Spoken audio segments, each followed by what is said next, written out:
Ayobami missed the beautiful face of the princess. He didn't know why she was persistent to talk with him.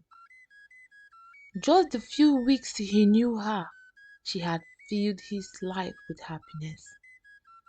He looked forward to seeing her every day, even if it was just for a few seconds. He had seen beautiful princesses, but none could compare to her unique beauty.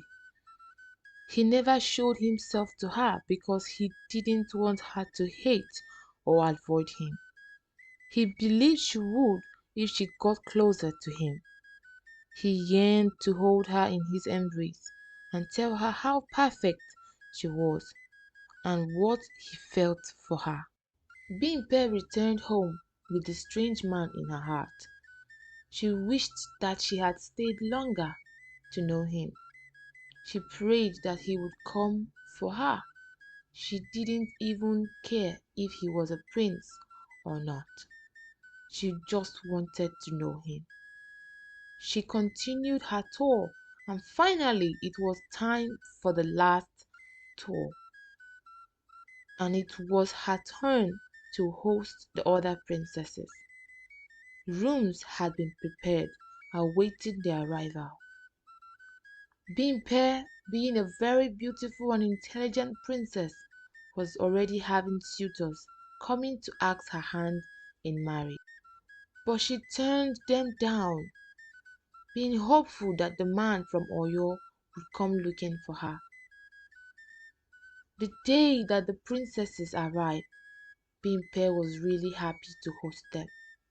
But then she saw something that surprised her. She saw the man with the marks, and he had come with one of the princesses. She awaited his arrival, but wasn't expecting him to come at that time. She smiled within herself.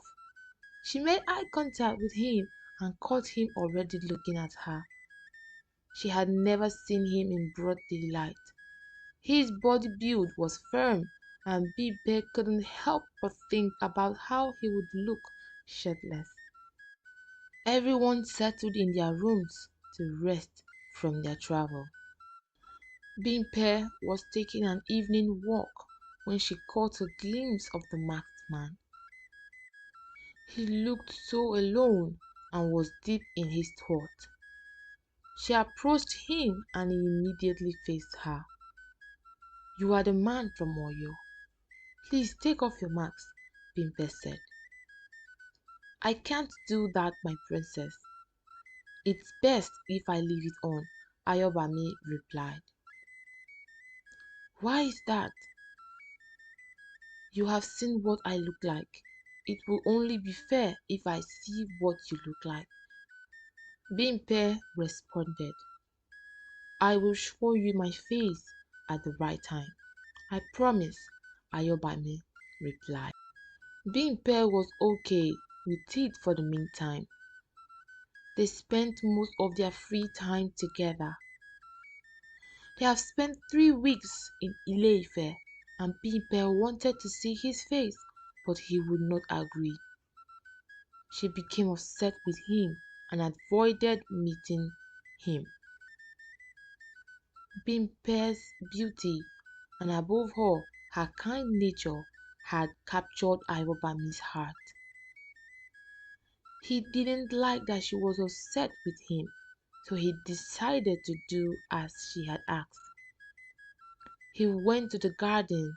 He knew she would be there. He went and sat close to her. "Bimpe, I am ready to show you my face." And then he removed his mask. It would be better if he said nothing, so he didn't say anything. Bimpe was so enchanted by the handsome man in front of her. If she loved him before, she loved him even more now that she had seen his face. "You are so handsome and charming."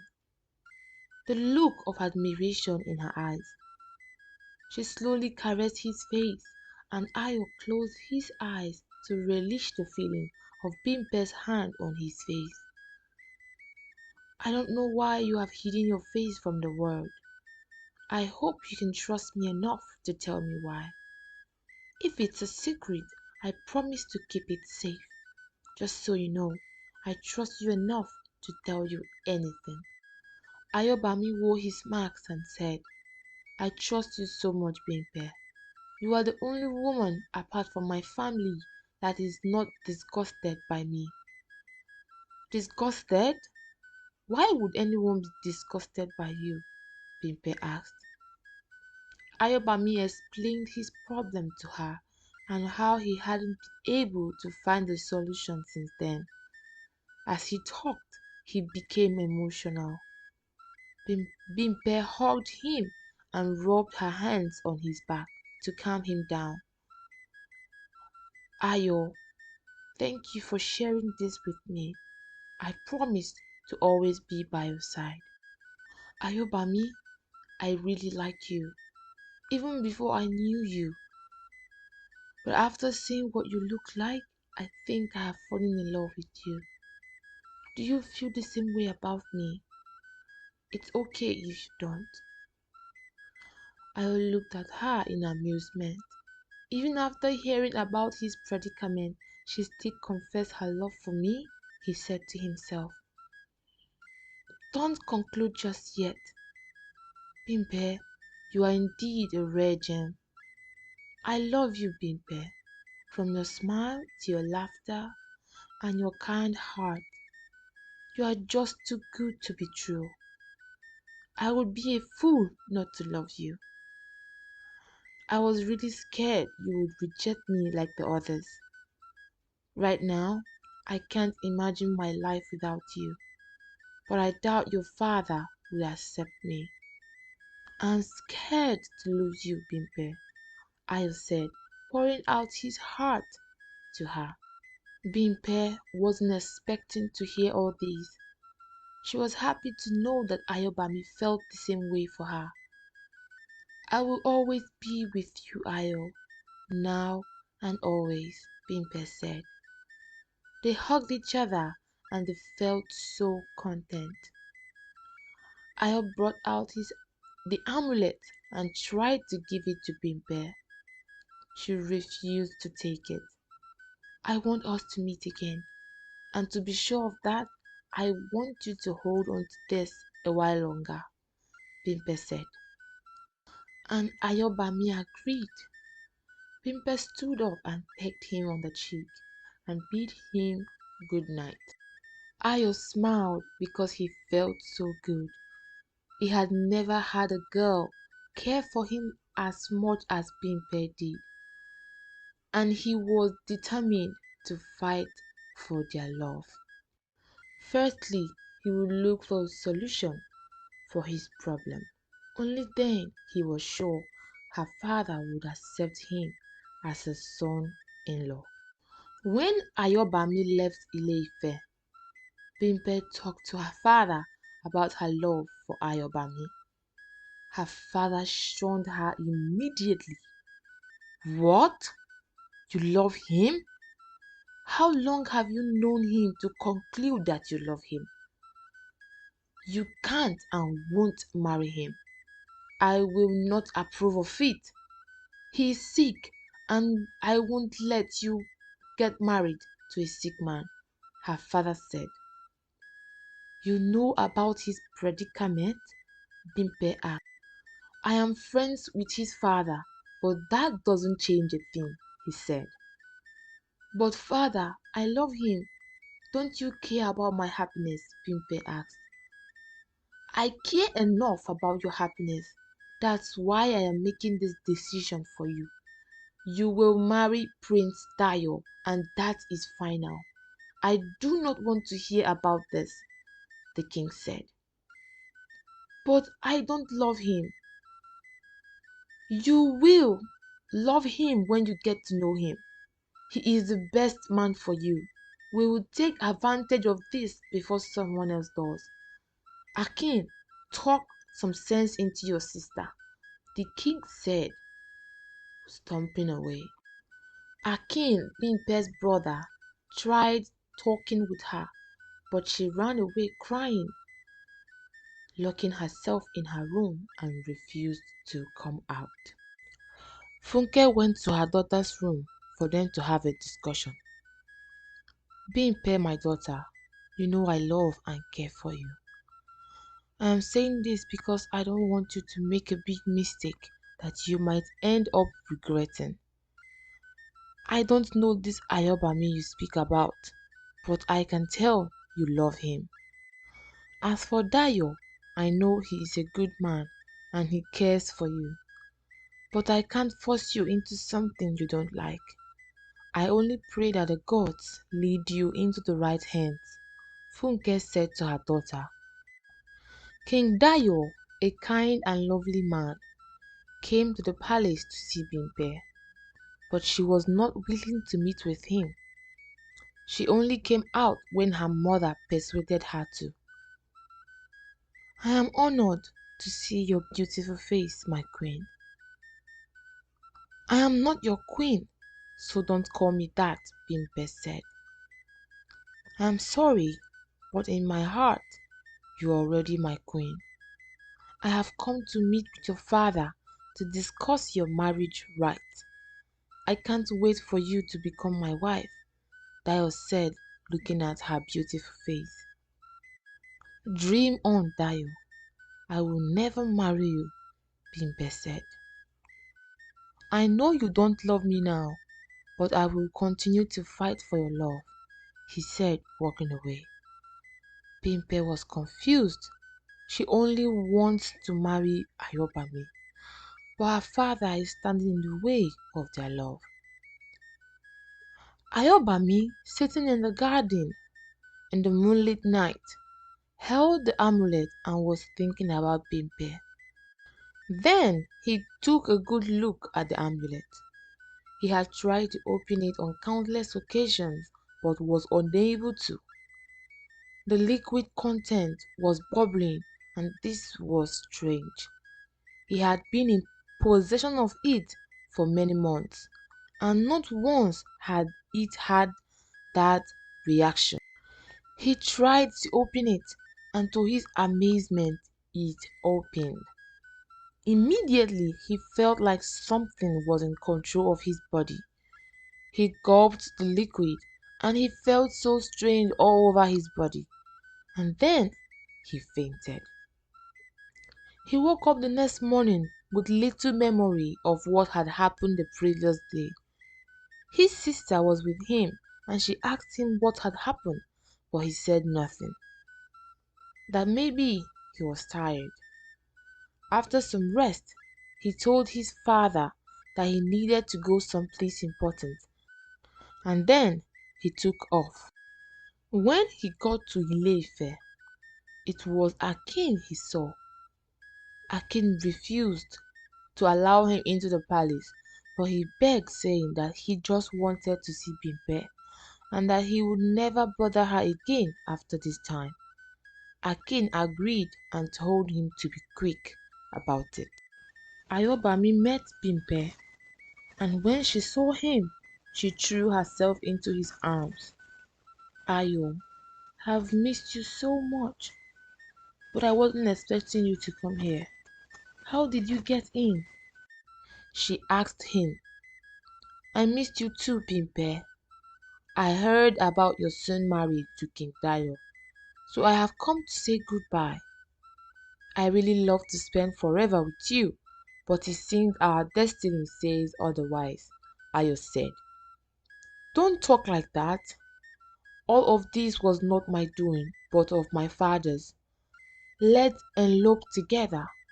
I will never be happy with Dayo. It's you I love, Ayobami, Bimpe said, almost crying. No, I can't do that. You are a princess. I can't defy you that way. Please, I want you to understand, Ayobami said. Okay, Ayobami, I will only agree to this on one condition, that you give me something to remember you for, Bimpe asked. Bimpe, I don't have anything of value to give to you. As he said that, Bimpe removed his mask and told him to kiss her, but he refused. Then she kissed him with tears in her eyes. Bimpe, you shouldn't have done that. I know you are disgusted about me now, Ayo said with a shocked look on his face. Hmm, disgusted? About this? She kissed him again, and they were both immersed in it. I am not disgusted about you, Ayobami, Bimpe said. The smell in my mouth, Ayo asked. There's no smell. Does my face look like I'm disgusted? I really enjoy kissing you. And with this, they shared their third kiss with emotion filling their bodies. Ayo had never kissed a girl before, but now that he had, he never wanted to stop. He enjoyed every moment of it. But he did not understand, or was it a miracle? He asked himself. He told Bimpe that he would come back for her as soon as he could. He needed to find answers, and then he was on his way to Oyo. When he met his parents, they were amazed at what they saw, and he showed them the amulet that Bimpe had given him. His parents wondered the relationship he had with Bimpe, that she would trust him enough to give him her sacred amulet. When they asked him, he told him that he loves her and he wanted to marry her. But then they needed to find answers. They went to an ancient priest. When they got there, the priest told them that Ayobami got his healing at the right time. And then he said that Ayobami used the enchanted flute that was gifted to him. That was when his problem started. It didn't start immediately, not to arouse suspicions. It started after a while. And now that he had been healed by the sacred amulet given to Bimpe's ancestors for their good deeds, that Ayobami must throw the flute into the Osun River. They thanked the priest and was on their way. Ayobami begged his father to help him talk to Bimpe's father about his intentions to marry Bimpe. His father promised to help him. The next day, Afolabi was on his way to Ile-Ife. When he met Bimpe's father, he told him about the intention of his son to marry Bimpe. Bimpe's father agreed, as he was also convinced that Ayobami was healed.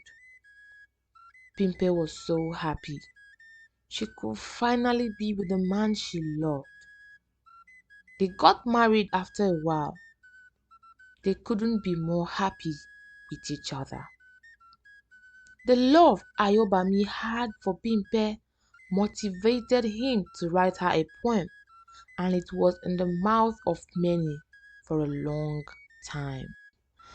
In a world of hearts, yours shines so bright, pure and kind, a gem in the light. Gentle soul, with beauty so true, rare and precious, my love for you. Your kindness soothes like a gentle stream, your beauty's grace a stunning beam. In the vast world, you stand apart, a rare gem, you stole my heart. Pure in heart, with a gentle glow, your beauty's warmth it does bestow. In every way, you are a dream come true. My love for you, forever true blue. This story teaches us that we should be careful of the kind of gift we receive and from whom. And also, it's good sometimes let your intuition guide you.